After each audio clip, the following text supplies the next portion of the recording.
What's up, brothers? My name is Oliver Hayes. And I'm Terris Harris, ready for this special broadcast where special anchors share special stories. Before we get into this week's show, we've just been handed breaking news that KJ Simpson has officially declared for the NBA draft. Some Buffs fans might be surprised to hear the guard is declaring before his senior year, but KJ has already been among the best players in the Pac-12 in his time with the Buffs. As of right now, most publications have his draft stock as a second rounder. Simpson will join the long list of players from the basketball teams expected to declare for their respective drafts in this offseason. What's up, Buff fans? I'm Patrick Dawson, ready to give you this week's edition of Buff Banner. This week, we're talking global. The Buffs recently signed Austrian-Egyptian offensive lineman Yaya Attia, who happens to hold the incredible nickname of the Bulldozer. Attia was recruited from the NFL Academy in London. And what is the NFL Academy, you might ask? It's essentially a high school football team in partnership with a school in the London area. It's funded almost entirely by the NFL, with the goal of getting non-American players the opportunity to play American football at the Division I NCAA level. For those who have kept a close eye on CU football, you may already have heard of the Academy, as Kofi Taylor-Barracks is an inside linebacker for CU. Similarly to Attia, Taylor-Barracks was recruited from the NFL Academy out of London. Taylor-Barracks will be a redshirt freshman this season, only appearing in one game last year. He held 10 Division I offers coming out of the NFL Academy, while Attia received 2. And this year, the Buffs will have 2 players that they recruited out of the Academy in London. Beyond the college space, CU has even been the springboard for foreign talent to go pro. Chris Malumba is a defensive end for the Stuttgart Surge of the European League of Football. Coming from Finland, he didn't even start playing American football until after high school. After playing JUCO for a season, he then transferred and played 2 years here in Boulder and was good enough to be drafted by the Hamilton Tiger Cats in the second round of the CFL draft in 2021. He just recently signed with the Surge in Germany a few months back, which were 2023's ELF runner-ups.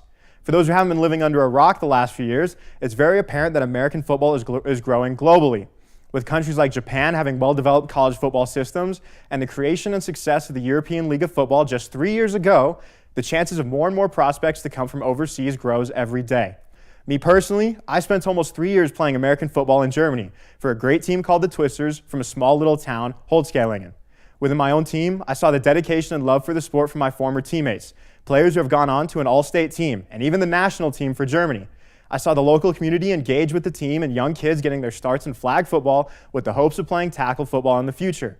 When traveling around Germany to play in these games, I played against amazing players from teams such as the Schwäbisch Hall Unicorns or the Freiburg Sacristans, teams in small towns that Auslanders like me had never even heard of, towns that have embraced this great sport and have even had players go to the NFL Academy, and even a few actually made it to the actual NFL. I saw the transformation of my local ELF team, the previously mentioned Stuttgart Surge, from a team that was 1-23 in its first 2 seasons combined to a team that was runner-up in the 2023 season and is currently looking to make another push for the championship. There's a strong foundation of fans who love American football in Europe that has been built over the last decade. And with that, there is a coming revolution of hungry, talented players who will stop at nothing to earn opportunities in America. But for now, stories like Attia, Taylor-Barracks, and Malumba playing Division I football are notable for their rarity. But maybe one day, they won't even have to come over here for the best opportunity possible. Thanks, guys. Back to you guys at the desk. Moving on to lacrosse, the Colorado women's varsity team is coming off a road victory from last weekend, traveling to Northern California to take on the UC Davis Aggies in a Pac-12 matchup. The Buffs pulled away in the second quarter and never looked back, winning 17-7. Madeline Pisani and Ashley Stokes led the way for the Buffs, scoring 6 goals apiece. The duo kept their streak alive of scoring in every game this season. This win was Colorado's 8th of the season and their 3rd in conference play. Now sitting at 3rd place in the Pac-12, 1 game behind USC and Stanford and 1 game above Arizona State, today's game against the Sun Devils is pivotal for the conference standings. Madeline Pisani is only one of 3 players at CU to score 6 or more goals in 1 game during this lacrosse season. Her most recent 6-goal game against UC Davis led to a career high of 43 goals.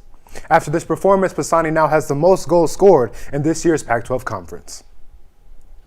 Now, Pisani and the lacrosse team look ahead to a busy schedule at Kidd Ridge Field this weekend. They're currently playing Arizona State in an important Pac-12 matchup before hosting the Kent State Golden Flashes at noon on Sunday. Coming into today's game, the Buffs were 1 game ahead of Arizona State in the conference standings, and a win would help solidify Colorado into a top 3 seeding for the conference tournament. The Buffs are 7-3 all-time against the Sun Devils and 4-1 in Boulder.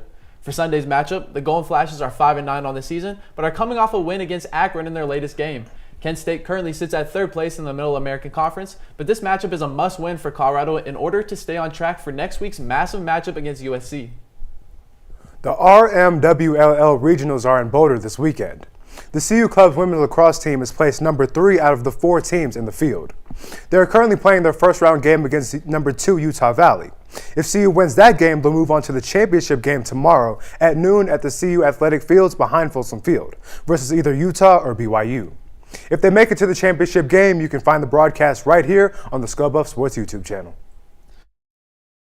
The club men's lacrosse team played their second game this season against number 1 BYU. The Cougars came into Boulder with an undefeated record, looking to get 10 straight wins. Despite being ranked at number 11, the Buffaloes were no match for the Cougars.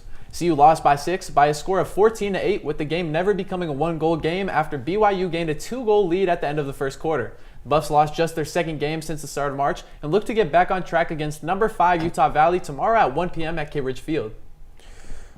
Current Ralphie runner and sophomore at CU Boulder, Brennan Piper, is facing multiple sexual assault allegations, the CU Independent broke this week. According to the Independent, the CU Boulder student was arrested just days after joining the team and was charged with 2 counts of sexual assault, followed with 1 count of unlawful sexual conduct.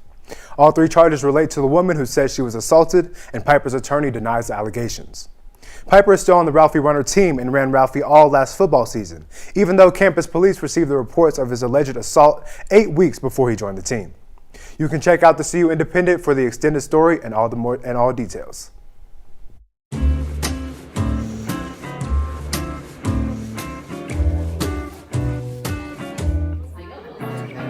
Who wants to do basketball? Who wants to do football? Who wants to do soccer? Who wants to do volleyball? That's so sick. Did Christian just say that? Videography. Anyone want to do that?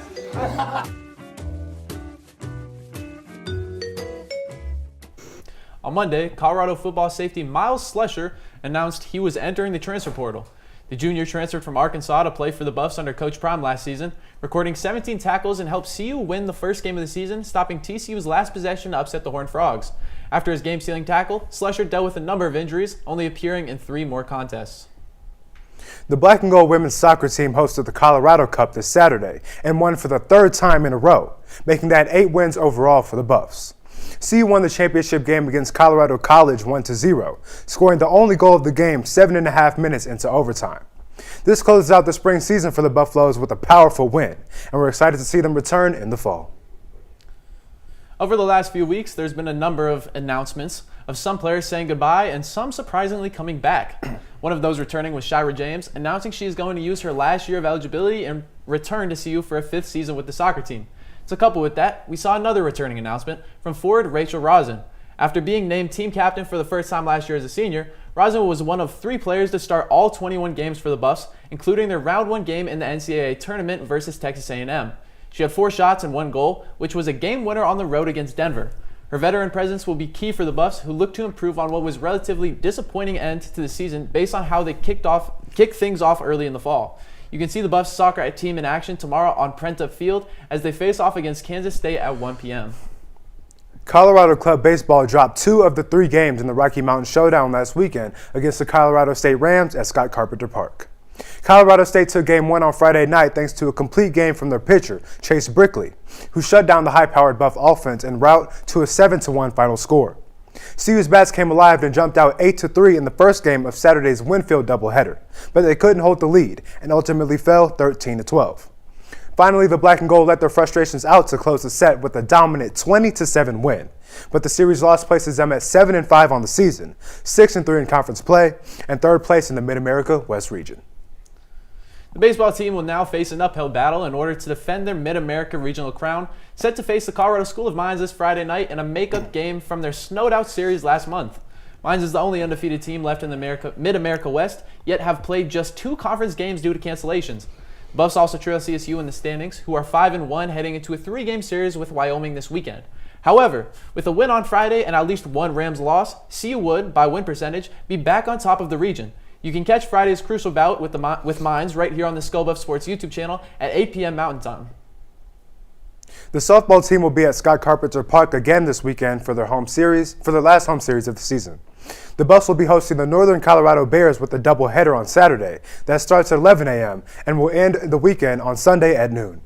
This series will be a great opportunity for the Buffs to take second place in the NCSA Mid-America West Conference before the playoffs, as they're currently tied at 7-4 with the Wyoming Cowgirls.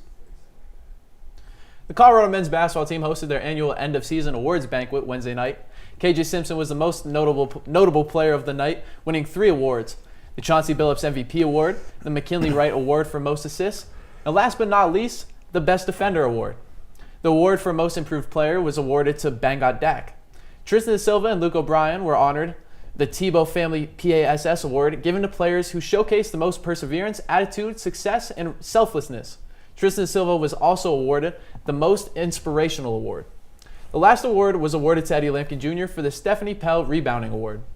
This award ceremony closed out one of the best seasons in Colorado basketball history. The Buffs won a record-breaking 16 of 17 home games on their way to a program-best 26 regular season wins. With the women's basketball team season coming to a close, a few players are headed to New York on April 15th for the WNBA draft. Some notable players such as Jalen Sherrod, Charlotte Whitaker, and Quay Miller have put their name in the draft pool looking to go pro. According to ESPN's 2024 WNBA mock draft, they have Quay Miller being drafted as the 23rd pick in the second round to the New York Liberty, and Jalen Sherrod falling to the last pick of the draft in the third round to the Las Vegas Aces. Charlotte Whitaker is currently projected to go undrafted in these mocks. The draft is scheduled for Monday, April 15th at 5:30 Mountain Time. Both men's and women's basketball finished their season strong and were rewarded in their respective postseason AP Top 25s. The women's team closed at number 15 in the final poll, their best since the 2001-2002 season. CU has been ranked for 27 consecutive weeks, including all 21 of this past season. This streak is the second longest in team history. Meanwhile, the men's team's final ranking jumped up to number 28 following their admirable showing in March and their NCAA tournament run to the round of 32. With the football team signing an international recruit and the women's basketball teams including multiple players from abroad, that has us questioning. We want to ask you all back home, how many current varsity athletes come from abroad? And an extra credit question, which team rosters the most of those players that come from abroad? We'll have those answers for you all later in the show, so make sure you stay tuned.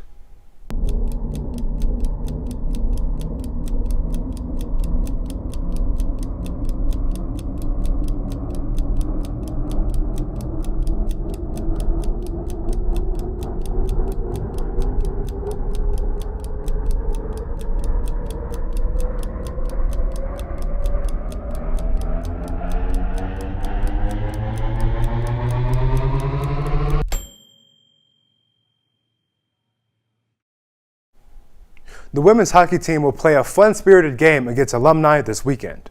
Alumni can sign up through the link on the women's hockey team's Instagram to play, and you can catch the match between current and former Buffs this Saturday at the Rec Center at 6 p.m. The men's hockey team will also be active at the Rec over the weekend, this time to host Division I Prospect Camp. While tryouts aren't until the fall, this camp will be a great opportunity for the team to get an early look at the roster next year, with the large graduating class still hanging in the balance for the Buffalo squad come next season. While the team starts to prepare for next season, our very own Jared Miller sat down with CU Buffs forward Rapolas Marcinkevičius. My name is Rapolas Marcinkevičius. I'm from Vilnius, Lithuania. Freshman at CU Boulder. I play hockey. With 13 goals and 8 assists, it didn't take long for Marcinkevičius to be noticed in Boulder. Guys who are just scorers and they're just they kind of have that natural talent to find the back of the net, and he's one of those kids. Only the best shot on the team, me being in the league. There's not many guys you see coming in playing club hockey that have that type of shot. It's happened all year. Just you can shoot it from anywhere, the same speed and accuracy as anywhere on the ice. So. Through. Marcinkevičius picks it up and scores! The loose puck. Marcinkevičius just shoots one. Oh! Scores! Fifth. Pass in front. Marcinkevičius scores! Where it all started? A local mall in Lithuania. My mom just stopped by to see what's going on, and I was 5 years old with them, and I just when I saw it, I just nonstop stopped jumping around saying, I want to try, I want to try, I want to try. And my mom thought it's going to be just an after school type of thing. It's like a regular club that I'm just going to spend time, make friends. But it turned out to be a completely different story. At 16, playing for the Lithuanian national team, Marcinkevičius' hockey career could have gone many different directions. but he ended up wearing the black and gold. Me and my parents, we decided that I'm 20 years old. I want to start my education. I want to move on with my life. I don't want to get stuck in a loop. So I decided to come to Boulder. I got to Boulder, everything just clicked right. It felt really nice. It felt like I just came right into a new family. It's me and my team that are playing, no one else. So my focus is to play my best game possible, do my job as best as I can, and help out the team as much as I can.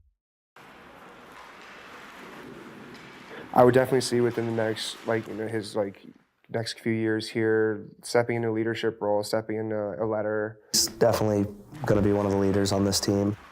He's constantly working to get better.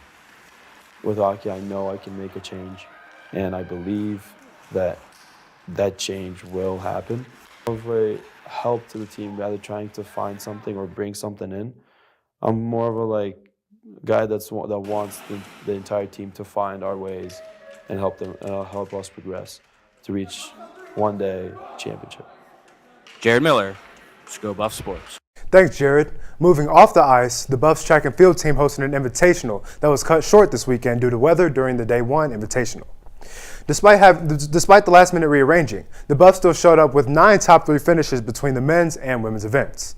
As far as first-place finishes go, for the men's team, Ian Gilmore took the 400-meter dash, Garrett Nelson took first in the 400-meter hurdles. For the women, Abby Glenn finished first in the 400-meter dash, followed in second and third by 2 fellow Buffs. Overall, it was a pretty successful meet for the Buffs, and their fans are excited to see how they perform in Azusa, California this weekend. As for golf this week, the men's team is down in Arizona for the weekend for the Thunderbird Intercollegiate Tournament. The first 2 rounds will take place this Friday, with the 3rd round on Saturday. The women's team was in Napa, California for the Chevron Silverado Showdown earlier this week. They were able to maintain their status as the 16th seed after their first 2 rounds, shooting 24 over 312 on Tuesday. It's the final weekend of home matches for the Buffs tennis team, who are hosting both Pac-12 Arizona schools. The Buffs are currently playing the Arizona Wildcats, and that game started at 1:30, and they'll return on Sunday to play the Arizona State Sun Devils. After the series, they'll play in Salt Lake City against the Utah Utes, and then it's on to the Pac-12 tournament, and like every other varsity program, this will be the final Pac-12 tournament in the conference's history.